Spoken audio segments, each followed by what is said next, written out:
how it goes. Yes, great. Sorry, I just remembered. No problem. Thank you, Pat. Yeah, thanks for remembering. We will post this meeting, a recording of this meeting online so that folks who were not able to make it tonight can still kind of get a sense of the information and questions that were asked, et cetera. But the main purpose of tonight's meeting is just to give you an overview of Camp Emerson and what the program plans are for this year, what a week at camp looks like, how you're going to need to be, what you're going to need to bring to camp, what your week at camp is going to look like and checking out and so on. And then of course, to answer your questions. We did put out a leader guide already that has a lot of information about our various program offerings and various camp policies, but we know that sometimes there's things that we don't think of to put in the leader guide, or there's things in the leader guide that aren't exactly as clear as we intended or otherwise. So we do want to make sure that we get a chance to spend significant time answering questions. So let's go ahead and get started. I will go ahead and share my screen. Again, this is all information that I will be sharing that comes from the leader guide. The first thing I'll do is I'm going to share the contact information for myself and for Patrick. And then the other person that we have listed for contact information in our leader guide is our head chef, Wes Patterson. I know one of the main things that people will commonly ask questions about or commonly need to address before they arrive is dietary needs and restrictions and allergies. And Wes is great about that. If you reach out to Wes directly at that number in that email, he is more than happy to accommodate any restrictions or dietary needs you might have. And that's the best way to get those taken care of, because anytime somebody comes to me asking about them, I'm going to go to Wes. So we wanted to put Wes's info in there so you can get it straight. You can go straight to the source and work on any accommodations that you may need for your unit or your scouts. The next piece that I wanted to start with, I'm going to scroll down to the weekly schedule. I want to kind of go over what does a week at camp look like. This year at Camp Emerson. We try to maintain a schedule that's fairly consistent year to year, but it does change a little bit as we move program offerings around, as we fine tune and tweak. So here's what a schedule looks like for the week at Camp Emerson. We'll go over the morning schedule, and then there's an afternoon piece as well. Your arrival at camp will occur at about 11 a.m. or, well, I'm sorry, not 11 a.m. I'm misreading that, about 1 o'clock on Sunday afternoons. That's when you'll be able to arrive at camp and begin the check-in process. The two main pieces of that, and we'll go into it in a bit more detail, will be checking in your paperwork, so your med forms. That's that's piece number one. And then also, particularly for those who are going to be doing aquatics programs, the swim test is the other big piece of check-in. So that's going to be when you guys arrive, 1 o'clock on Sunday afternoons. Continuing through, actually, we'll just continue through the Sunday schedule. It might be better to go day to day. There will be a camp orientation at 4 o'clock on Sunday afternoon. So essentially, check-in begins at 1 o'clock. And if you're checked in by 4 o'clock, you'll have a chance to go on the camp orientation. We do advise that you probably want to get there no later than probably 3 o'clock so that you have time to get in your swim checks if you need them and also get set up in your campsite.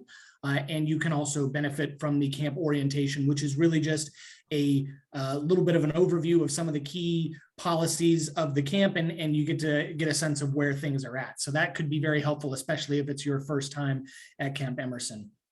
We'll follow the camp orientation with a SPL and Scoutmaster meeting, and we'll have a couple of those sprinkled about every other day during the week as well, so that you guys can have a chance to meet with myself and Patrick, and occasionally probably Wes and our medic as well throughout the week, in case there's any needs that come up or things that we can address throughout the week, or we can use that as a way to give you some information on the next day's programs or things like that. And then we go into our evening flags, our dinner, and then after dinner, we are going to have our emergency drill. That's a requirement that we do that within 24 hours of everyone arriving in camp. So we're going to do our emergency drill after dinner. And from there, we'll go right into our campfire program. We'll have our opening campfire on Sunday evening. And that will take us through the check-in day. That's Sunday. And then we go right into the program days. And most of the program days are going to be pretty much the same in terms of how they are laid out. You'll begin, you've got a couple of options in the morning if you want to do a polar bear plunge. On Friday mornings, we've also added an option to do a hike of the Centennial Loop, which is a trail that is in our property that makes for a nice long hike. You get some elevation gain too, so it's a good bit of exercise, and it's a nice hike for scouts who enjoy hiking or are looking for a bit more of a challenge. There will also and then, be a special patch for those completing the Centennial. Yes, there's a special recognition patch for folks who want to go on that hike. And then the rest of the day for the program days, Monday through Friday is Monday through Thursday is going to look fairly similar. You'll start with breakfast. We'll do flags at 7:30, breakfast at 7:45, and then go into merit badge sessions at 9 o'clock.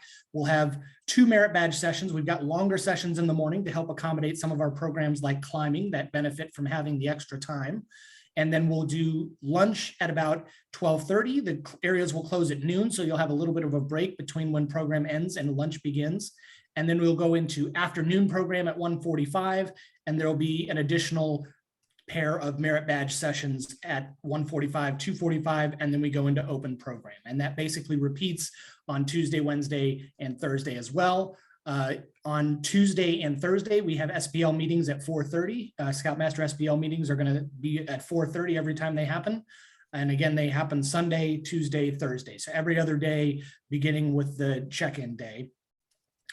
We've got evening flags at 5:30. We'll have dinner at 5:45. And then Monday, Tuesday, Wednesday, Thursday, we've got evening program options available. There's going to be a couple of options that you can see laid out there on the schedule. And that's just going to be, I believe, Patrick, it's going to be a rotation-based program. Okay, so I'm wrong on that. For Cub Scouts, it's rotation based. Gotcha, Sure. for Cub Scouts. Yeah. But for Scouts, it's going to be free flow. That was my plan. All right. I don't think we really have the numbers to necessitate it being a rotation. Right. So it'll be a free flow evening program, and you can see the options that are available there, and those stay pretty consistent through the week. The only major difference in terms of our evening programs, we've got a campfire that's going to be happening, sort of a little bit smaller campfire. It's not the opening or closing campfire. Those happen Sunday, as you can see, and then Friday evening, but there will be a small campfire on Wednesday for it's a commissioner's campfire. There's going to be a guest there from our advanced youth training program, Foxfire. So it's a nice opportunity if you're interested in that, or if you just enjoy campfires like I do. And then we've got Deonza Trail Night that's going to be happening as well on Wednesdays. And then the major difference for during the week is Friday, whereas Monday through Thursday, you've got your typical merit badge sessions. On Friday, there are no formal merit badge sessions. You can see it is just starting at 9 a.m. It's going to be finish time. It's going to be an open time for your scouts to go where they need to go to finish up any merit badges or programs that they started during the week. Programs like BSA Lifeguard are not merit badges, but they may have something they need to finish on that if they start that. So Friday morning is going to be open program time for your scouts to finish up anything that they haven't completed earlier in the week that they would like to finish. And then on Friday afternoon, we have a camp-wide game, the Bears Gone Bananas Camp Olympics. And Patrick, I'll let Patrick go into a little more detail on some of these special programs, the Camp Olympics, Deonza Trail Night here in a second. But that's a great opportunity to have some fun, and it gives our area directors and counselors a chance to finish up the blue cards and all of the advancement records that you'll need to get your merit badges and advancements that your scouts have earned during the week. And then we've got our closing campfire after dinner, which will be at 8 o'clock, and there will be a short camp game time before that. And that's essentially the weekly schedule. On Saturday mornings, we've got reveille and morning flags as usual. We've got breakfast at the normal time. We'll have a brief Scouts Own. It'll be about a 15-minute non-sectarian kind of religious service. Scout is reverent, so that's important. We wanted to build that into the camp schedule, and that'll happen Saturday morning immediately following breakfast. And then once we're done with the Scouts own service, we'll go right into campsite cleanup and inspection and checkout, beginning at about 8:45, 9 o'clock. And essentially, you will have to check out with a staff member before you leave camp, but that's the point at which you can kind of go back, clean up camp, pack up anything that's left, and check out with the staff so that we can ensure that everything is neat and tidy and ready to go for the next occupants of the camp. And that basically wraps up our weekly schedule. So before I turn things over to Patrick to kind of touch on some of the special programs we have going on, does anybody have any questions on the weekly program schedule? Could I ask how long the Sentinel loop is? Yeah, absolutely. So I believe the Centennial Loop is about 4 miles. Thank 4 you. miles, yeah.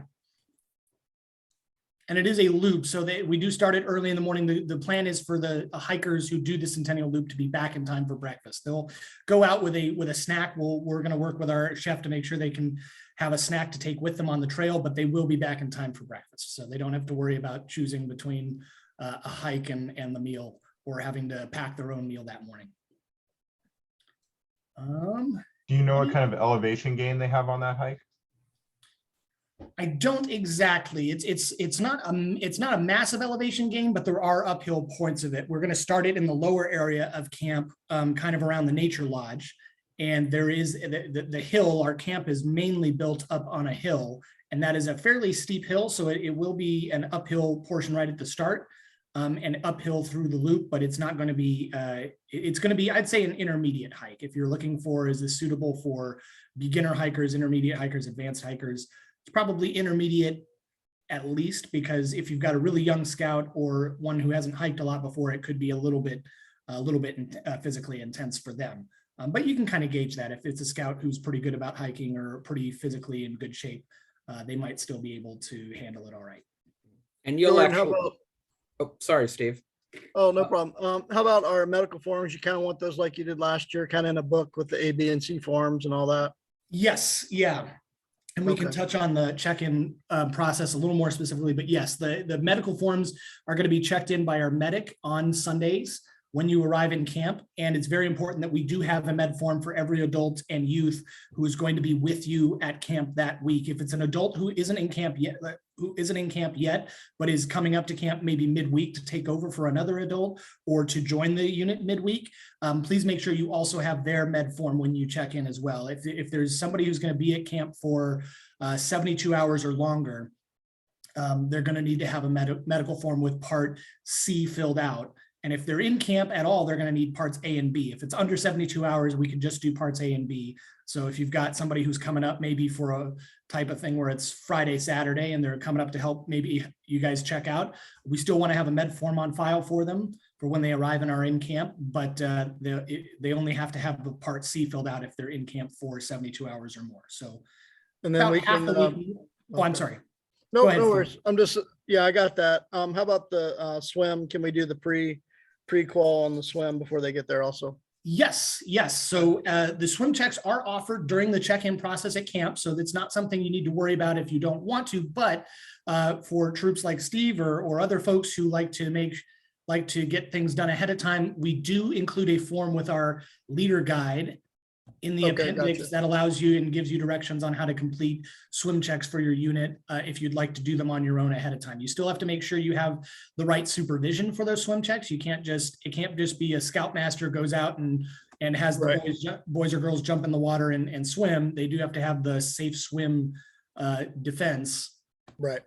and have somebody there with the right certification, but the instructions are there in case you want to get that done ahead of time. Thank you, Jordan. You're very welcome. All right. Well, we'll have time for some additional questions as we get through the rest, but I want to turn things over to Patrick now, and we'll touch on some of the special programs we have going on during the evenings and also during the week as a whole. So I'll turn things over to you, Pat. Okay. Jordan, can you cease your share screen? Yes. Let me So- go ahead and We do have a number of programs that we do offer in addition to the 4 merit badge classes. One thing you may have noticed in the 4 merit badge classes is that the classes in the morning are an hour and a half each, and the ones in the afternoon are only an hour. That is because the ones in the morning are the merit badges that tend to take more time: climbing, canoeing, first aid, environmental science, metalwork, ones like that. Whereas the ones in the afternoon are the ones that are less time intensive. So that is why there is that difference. We built that into the program. Those of you who may not know, Jordan and I ran camp last year, and one of the things we found was that an hour merit badge class to do canoeing or climbing is just, it's not enough time. So we Especially with the extended the water. ones in the morning. So hopefully that should make things go a little bit easier. So we do have several programs that we will be doing.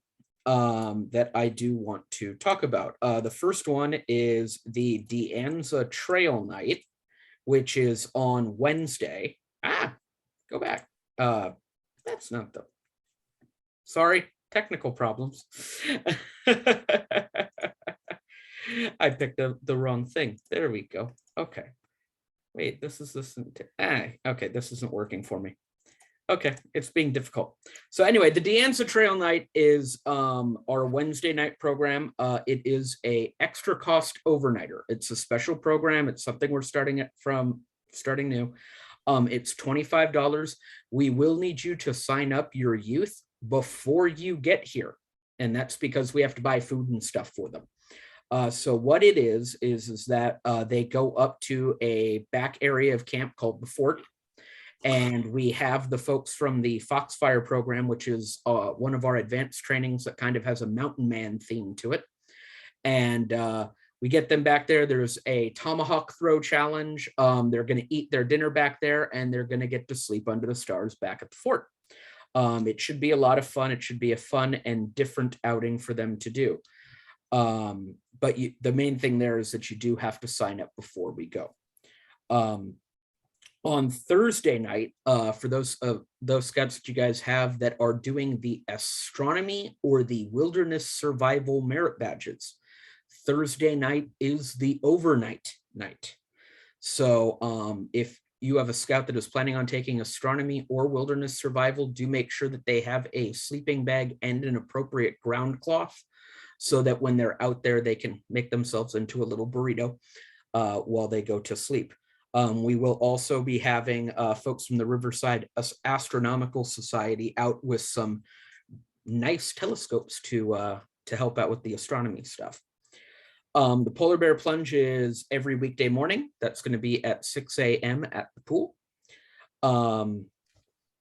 And the Centennial Loop hike, someone had asked about, that's going to be on Friday. Departure is going to be at 5:30. For the Centennial Loop hike, that is something that you can just sign up for while we're at camp. It doesn't cost anything extra or anything like that. The mile swim is also going to be going on Friday. That way everybody has time to acclimate to the altitude. So that's going to be in the morning on Friday. So if you do have a scout that's wanting to do their mile swim certification, be sure they finish up their merit badges before then. The campwide games happening on Friday in the afternoon are a series of challenges that are based upon different areas. Somebody has asked a question. And the question I have is, will the people doing the De Anza Trail Night need a ground cover for sleeping under the stars? Yes, I would very much recommend it. I don't foresee, if they forget it, they're going to have a dusty sleeping bag. It's not going to be the end of the world, but it will help out to have that ground cover. So for the Bears Gone Bananas, it's a series of challenges, one of which is the Scoutmaster belly flop. So do be sure that you have a Scoutmaster or assistant Scoutmaster that is willing to participate. And then there's another one that involves adult leaders, which has to do with black powder rifle shoot. So be sure that you, again, have a Scoutmaster or assistant Scoutmaster ready to help. The other events are, what is it? There's a lashing cube build. There's the pool log that happens. There's a basketry weave. There's a canoe race. And then there's the youth black powder shoot. So be sure you have that. And if you're from a larger patrol, and I'm going to pick on Mr. Galliano because I know that his troop is coming and they probably have 2 patrols. We do accept more than 1 patrol per unit if they would like to participate. Throughout the entire week, the scouts are going to be earning bear teeth or beads.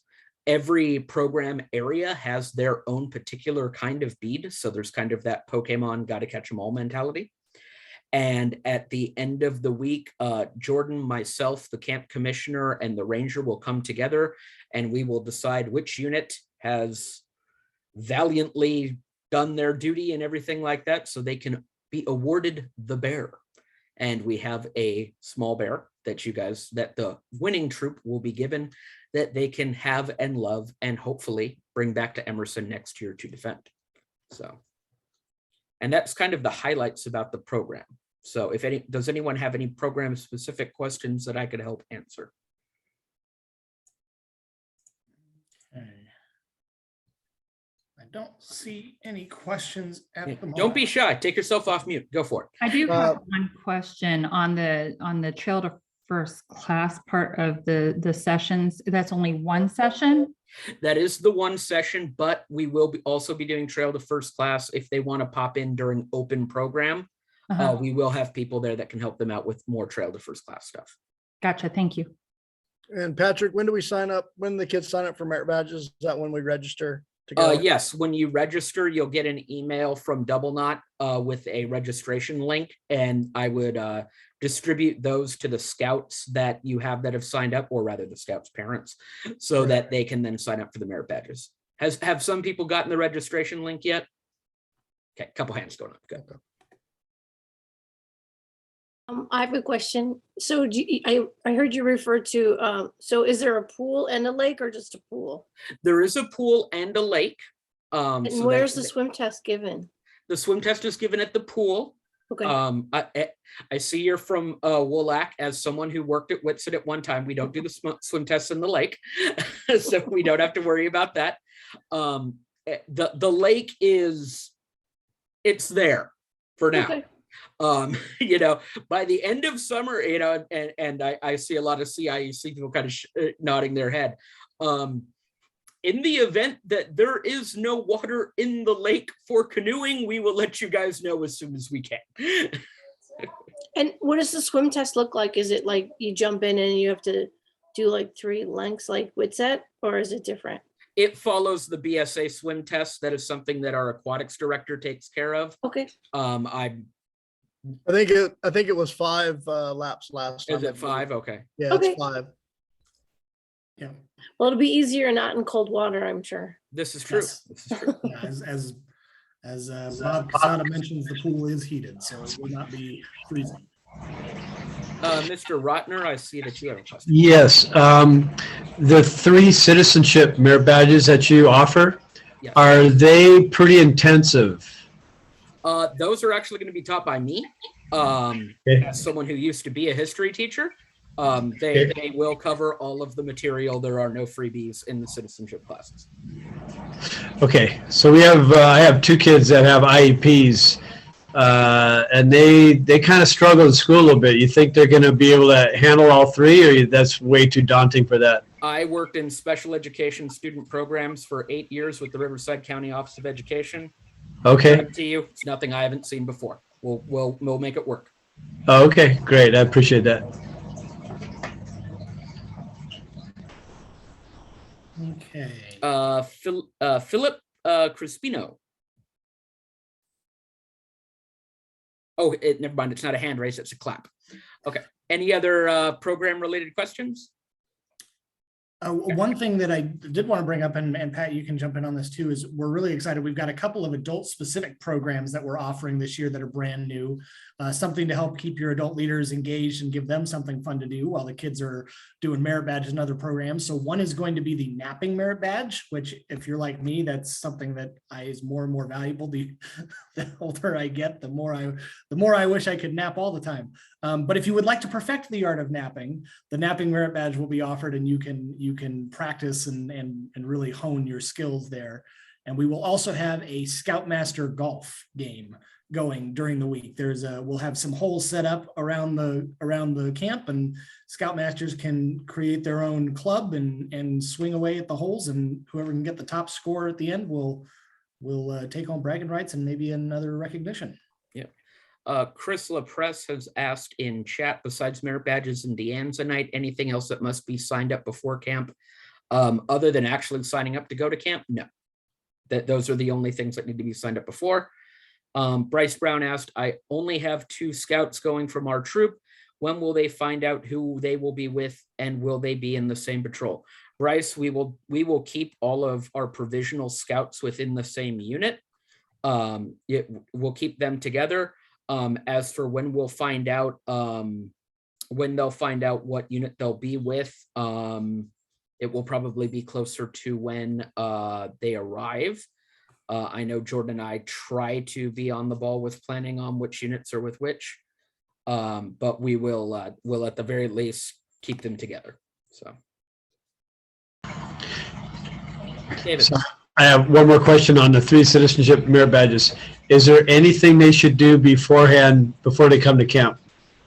If you do take a look at our flyer, and we do have a flyer for our Eagle University regarding those merit badges. And what it basically does is it says which of the prerequisites that have to be done. Okay. Because obviously I don't have a city council meeting happening up at camp. So Okay. the ones that they'll have to do beforehand are for citizenship in the community, they have to do 3A, 3B, 7A, 7B, and 7C, which I believe 3A and 3B are the city council meetings, and 7A and the 7 series is the service project. For citizenship in the nation, they have to do the 2 series before they arrive. And then for citizenship in the world, they have to do 3 and 7. And the 7 series is the meet with an international scout or go to a cultural festival. Okay. All right. I cut it down to the best of my ability in terms of that, but there's some things we just cannot cover in a camp setting. No, it's perfect. I got it. Thank you. Yeah, Okay. Patrick, thanks for knowing that one. That citizenship in the nation is the one that we've been trying to get for a while. So I appreciate doing that one. No problem. How about the camping? Is that going to be, I guess camping at camp for a week is going to be part of the Yes. camping part of it? Will they be can- separate camping? It can be part of it. They'll be able to complete all of the camping requirements except for all of the nights of camping. Right. Because Right. again, Yeah, camp's you can't, not you're 3 not weeks there. long, right. Okay. And those are not going to be going at the same time, the citizenship and the camping, or there'll be different times? I would have to take a look at Okay. the master chart. Camping is in the OEC. Camping is going to be during session 1, and citizenship in the nation is during session 2. So they Okay. okay. Perfect. And on that note, Bryce had asked about it, and it occurs to me that some other folks might be interested. I just posted the leader guide in the chat. So if you would like to download a copy of that and haven't seen it yet, it is right there. It's got some additional information in it. The one thing about that leader guide is we added the Eagle University, the citizenship programs, after the leader guide was published. So you will not see that specific thing in there, but it's still part of the registrations, and that'll give you still plenty of other information. The one other thing, I saw a question in there, and I did want to mention one thing that our camp does a little bit differently than some other scout camps is that we do ask that units bring their own tents. We do not provide the what you may have seen before with the platforms and the canvas tents.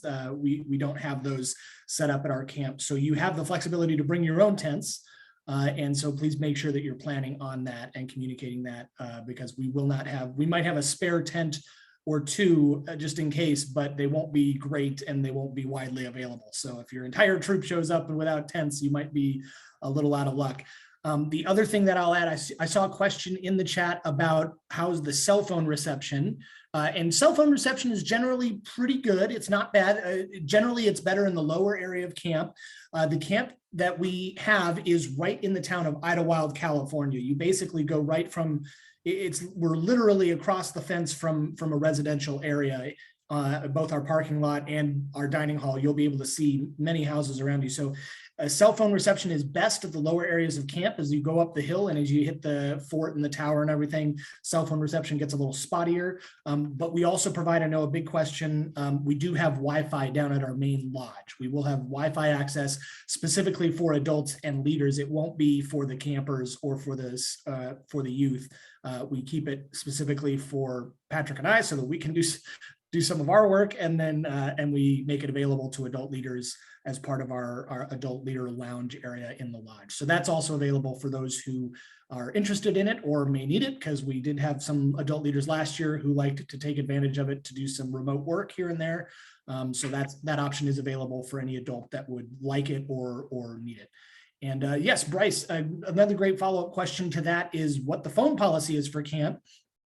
So the phone policy for camp, we don't have a hard policy on it. I will say that we generally recommend that the scouts don't bring phones with them. And we generally recommend that scouts don't bring electronic devices, phones, tablets, any kind of digital device with them. We do, I mean, it's great for the adults to have them. If your troop wants to allow the scouts to bring their own phones, that's your prerogative. We're not going to be rounding up phones at the gate, but we strongly recommend against it. One, because it can be it can be a privacy concern sometimes. One of the big parts of youth protection training is that we respect privacy, and digital devices can sometimes create a risk there. And so for that reason, that's one of the reasons, but also we just encourage, the kids are so interconnected these days that it's good to have some time for them to get away from constantly looking at their phone and texting and calling. And so to take advantage of the camp experience, we really recommend that they do not bring a phone with them and stay tied at the hip with their phone. So again, we don't have a hard policy saying no on that. But we do recommend that they do not bring that kind of thing, because for those reasons and the fact that we can't be responsible if it gets lost or damaged, and that's a little bit more likely at camp than other places. It's just maybe a better idea for the scouts to leave their devices at home. Jordan, we do have some questions that have come up. One, everybody, I uploaded the Eagle University ad for you guys. That way you can take a look at the requirements that are going to be needed. Jacqueline James asked, if a scout signs up for a merit badge, such as swimming, but they end up completing that before camp and want to switch to another merit badge, how much flexibility will there be? There should be plenty of flexibility. The only issue I see is if that class is full. However, we do have plenty of merit badge offerings during each class. Jacqueline also then asked, should most or all scouts be able to complete the swimming and first aid merit badges if they sign up? Yes, the way that the program is designed is that if the scouts are showing up for their classes and they're doing the work and they're paying attention and stuff, everybody should be able to complete those merit badges. So yes, absolutely. I will say for the swimming merit badge, there is a little bit of actual swimming they need to do. So usually the most often when people get partials on that, it's because they weren't able to complete the swim test or one of those other swimming requirements. So that's a good gauge for you to have with your scouts. If they're 11 years old and they're not a particularly strong swimmer, swimming merit badge might not be the greatest option for them, because they may not be able to complete it. But if they're able to do the scout swim test, they're generally able to complete the swimming merit badge. Yeah. Ray and Nicole Turner, I see that you have a question. Thank you for using the hand raising icon. Not a problem. We have a boy troop and a girl troop, but we only have like one girl going to summer camp. Will we be assigned to one campground and we have to split that campground up, or will the girl troop be assigned with another larger girl troop? If there is a connected boy troop and a girl troop, you guys will share a campground, and you kind of do that imaginary line that this is girl town and nobody goes into girl town unless you're a girl. Are you guys going to be able to have a female adult leader there with you guys? Yeah, we have a couple of female adult leaders that will be there, and then a couple male leaders too. But I just was curious if I need to divide up my leadership in advance or how that's going to work. But it sounds like we'll just do it at camp, and we can have the girls in their own section and we'll have the boys set up in their own section. The only time I could really think of that being a problem would be if your boy troop had like 45 youth in it and then your girl troop had just the one. Then that could put a little hiccup in things. But no, that should not be a problem. Thank you. Okay.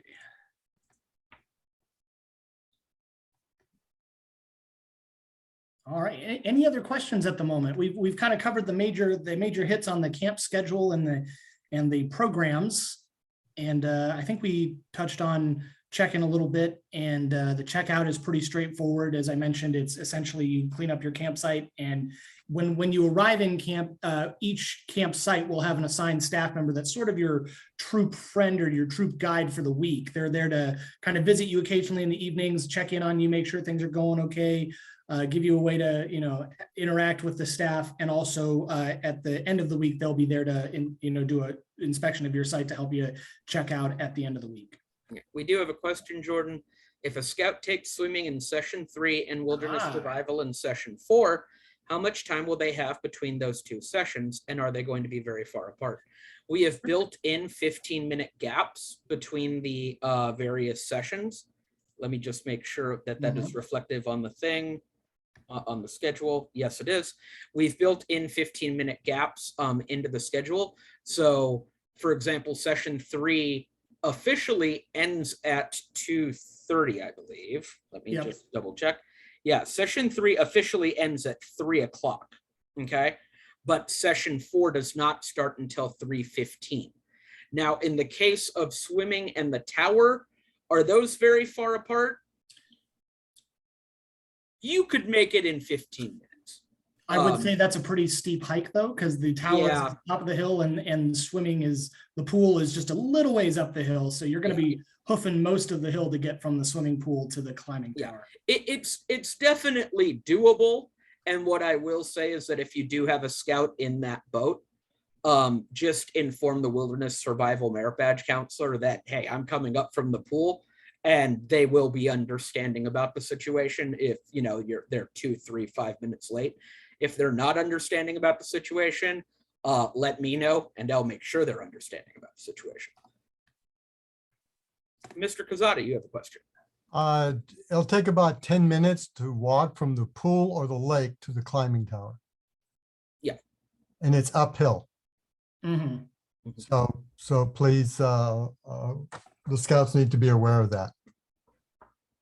Yes, they do. And one of the documents in the appendix of the leader's guide, I'm going to see if I can find my separate document so I can put it in the chat, is a camp map.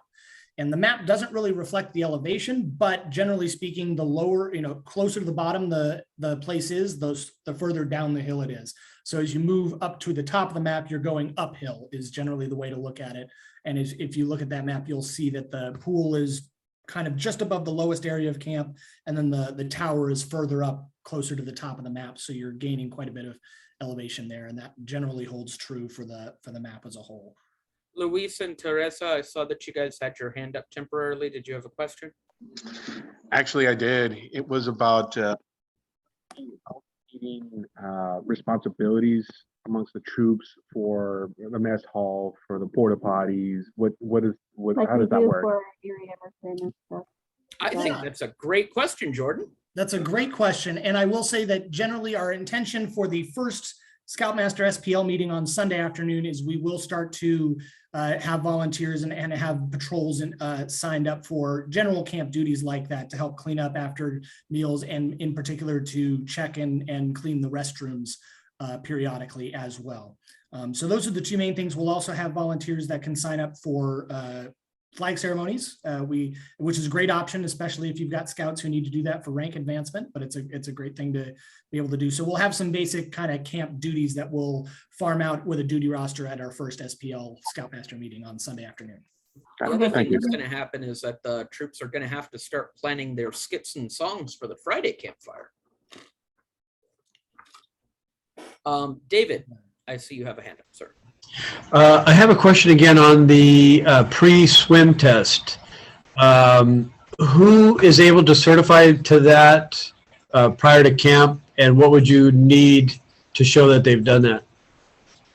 You would have so the documents in the leader guide with the instructions have a roster where you can put down the names of the people that took the swim tests, the unit number and the date of the test, and then you would have the person who conducted the test. They would print their name, sign their name, list their qualification, whatever their certification is, and then the unit leader also does the same. So there's a roster page that you would fill that information out on, and you would bring that with you and turn it into our aquatics director when you check in. So I know you mentioned it, but a scoutmaster, or should it be like a certified swimmer or a swim instructor that would sign that off? So a unit leader will have to be there, and a unit leader will have to sign off on the swim checks, but you will need somebody to conduct the swim check who is either a BSA aquatics instructor, a BSA or a Red Cross lifeguard, or has another valid lifeguard cert, or they have a BSA swimming and water rescue cert, or they have a swimming instructor credential like a Red Cross basic swim instructor, which is listed on the instruction page. You'll see a little box that has all those qualification options. So as long as you have somebody with one or more of those qualifications who conducts the test, and you have your unit leader who can also sign off that, Yeah, I get it now. Okay, thank you. Yep. Rebecca Green has asked for the adult first aid CPR class. Is it only on Wednesdays, and do we need to sign up for those special sessions? I'm still trying to make that happen, Rebecca. That's why there hasn't really been any information on it. I'm trying to make it as low cost as we can and hopefully free. So stay tuned on that. As far as signing up, I don't see it being a problem with the terms of how many people we have going. But I'm still trying to make that happen. So, Mr. Alvarez, you have your hand up, sir. Yeah, hi, Patrick, and directed to Jordan. Going back to the that testing, if I have a swim defense cert, will that count to for the scouts to do their test prior?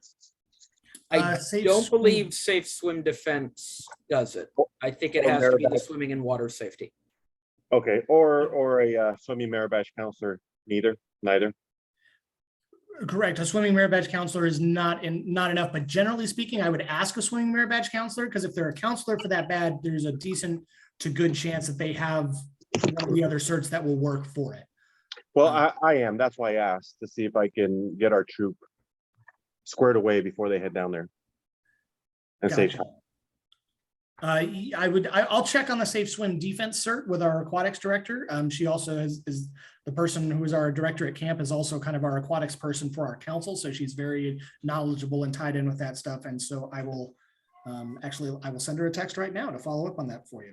Yeah. Thank you, Venom. Mr. Bryce Brown has asked, what is a reasonable amount of cash that a scout should carry up at for the training post? We are trying to keep all of the items especially for leatherworking merit badge kits, wood carving merit badge kits, stuff like that, in the $5 to $10 range. There's some of the more fancy schmancy leatherworking kits that are going to be above $10. But you know, the less expensive options are always there. Bryce, I would say you could probably do $40, $50. And that, of course, is dependent on if they're going to want an ice cream and a soda every day and things like that. But you know, for I believe archery, the arrow kits are going to be $10. If they're doing a leatherworking project, let's say it's going to be another 10, so that's $20 right there. So yeah, probably like $40 to $50 somewhere in there. Mr. Galliano, you have a question. For those scouts that are coming up to camp and doing one of the merit badges that require a kit, are you going to have plenty of kits to make sure that every kid that can buy one there, or do you suggest they buy them before they come up? We should have enough kits for everybody. Last year, there was a slight hiccup with the kit ordering, but hopefully that won't happen this year.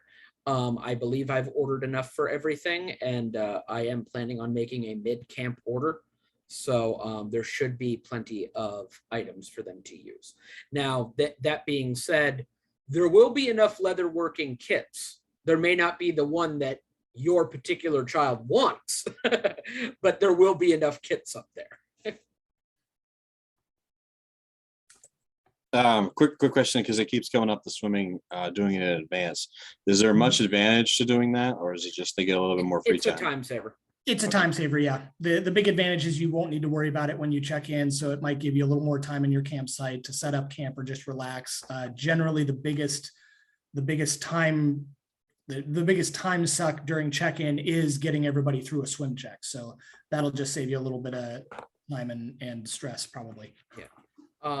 Ray and Nicole Turner from Woolack have asked, is there a list of merit badges that need kits? We haven't made an actual list of ones that need the kits.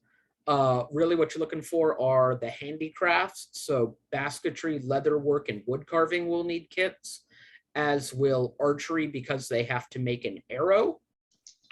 And I think that's it. I think that's it. I think it's those 4 badges. Oh, metalworking this year, Jacqueline, will not require a kit because we're doing the forge option, not the metal bowl option. And Robin also asks, can scouts wear sandals, or I'll just broaden it to like flip-flops or open-toed shoes around the pool? They can around the pool, but we do recommend and we do ask that if they're walking around camp generally, unless they're going like to or from the pool, that they wear closed-toed shoes. It's the safer way to go with all the rocky kind of terrain there. If they're wearing flip-flops around camp, they're not committing like a cosmic sin, but they are probably going to be cruising for a couple of bruised toes or maybe a cut or some kind of injury to their foot. So we do recommend closed-toed shoes. Crocs would count toward closed-toed shoes. But if they are going to or from the pool or at the pool, they can wear flip-flop, sandals, that kind of thing. Yeah, that's perfectly fine. Okay, as for, because there was questions about the trading post, it will have, of course, all of those items. We'll also have things like camp t-shirts and camp sweatshirts. Sorry, the dogs have decided there's someone in the front. We're just really excited about the awesome merchandise we have at the trading post. Yeah, there will be camp merchandise up the trading post. There'll also be sodas and ice cream and snacks and things like that. So definitely make a visit to the trading post. Okay. Sorry, one more question on swimming. I know that keeps coming up. I apologize. Oh, not at all. So if we go to the local pool and there's the lifeguard there has their Red Cross lifeguard, they can sign up. Do you need a copy of their card, or is it just Scout is on it or trustworthy? I would appreciate a copy of the card. Yeah, Okay. the copy. If it's not somebody who's registered in Scouts, like it's somebody from the YMCA, it would be good to have a copy of their, thank you. card attached. So, all right. Okay. Any other questions?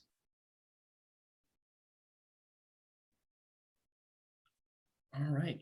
I don't see any. Can I drop them off now, or? Normally I would say like, awesome, yeah, but we're still working on getting ready, so I appreciate it. But we are looking forward to having everybody in camp. Thank you so much for taking some time out of your evening to meet us and talk with us and let us talk to you a little bit.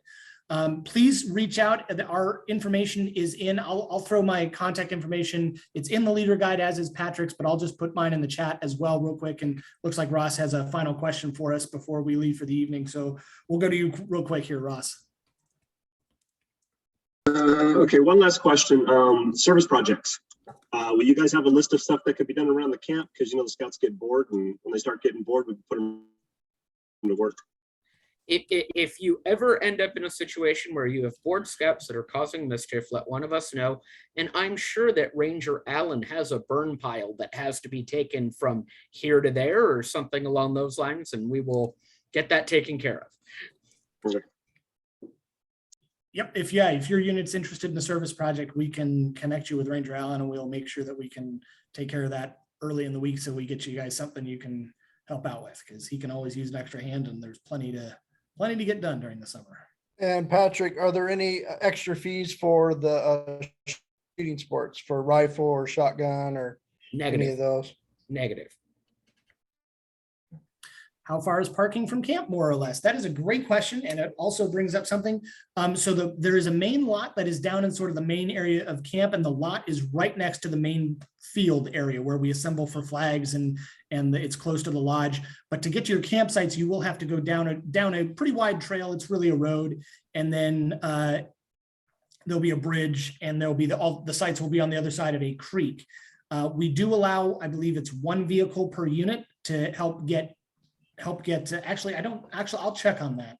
Our vehicle policy, actually, I think maybe no vehicles. We do have wagons that we provide at check-in for your unit to cart their gear from the check-in area to the campsites. It's not too far. And if we've got you in a campsite and we need to figure out a way to get some equipment up there, we can accommodate as best we can. Jacqueline, if you've got pretty much, we're not going to be having to use any of the upper level campsites, just the lower level ones. So even if you are at a far away lower campsite from the parking lot, it's probably about maybe a quarter of a mile. It's really not that far. And we do have wagons and stuff. What about the troops that have trailers? Yes, you can bring trailers. The trailers will have to stay in the parking lot. We don't allow the trailers in the campsites, and it wouldn't be easy to get them there because they do have to cross a creek to get there, and it wouldn't really fare well on trailers. But yes, you can if you have a trailer that you want to bring gear up in, there are spaces in the parking lot for those.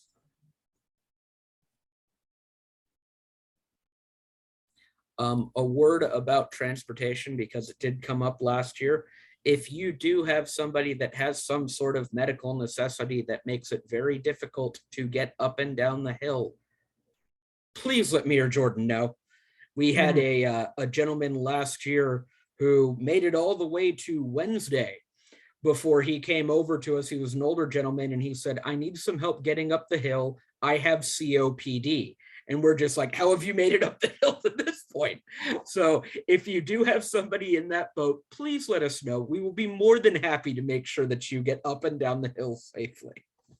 And I will say as well, some folks might have some medical needs related, like I can think CPAP machines, things like that, that could come up. So please let us know in advance about those so that we can make sure your campsite assignment is appropriate to where you can get any electrical needs for those kinds of things fulfilled.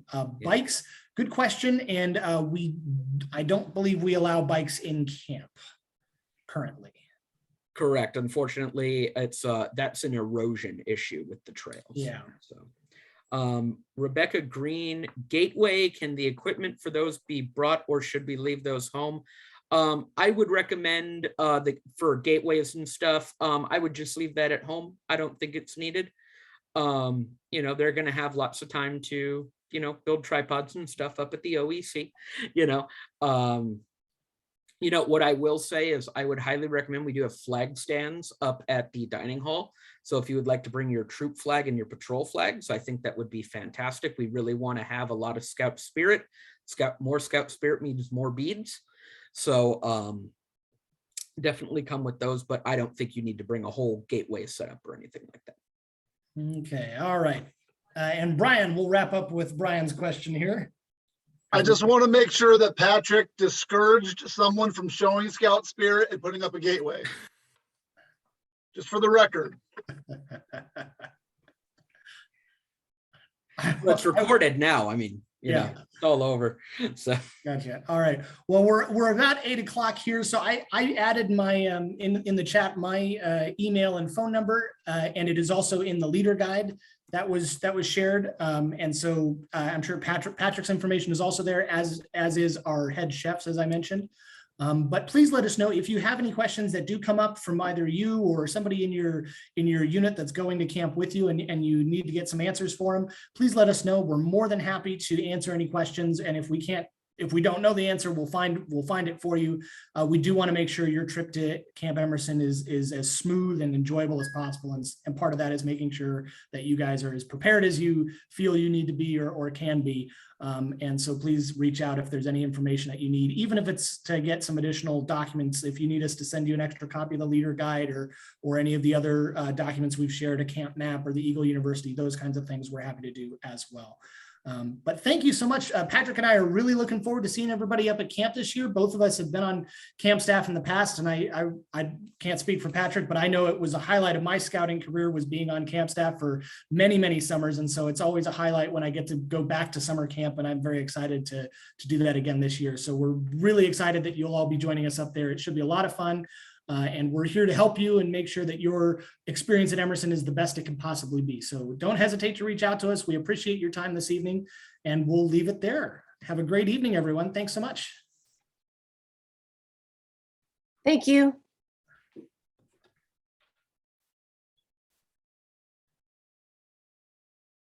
Thank you. Thanks. I'm going to cease recording.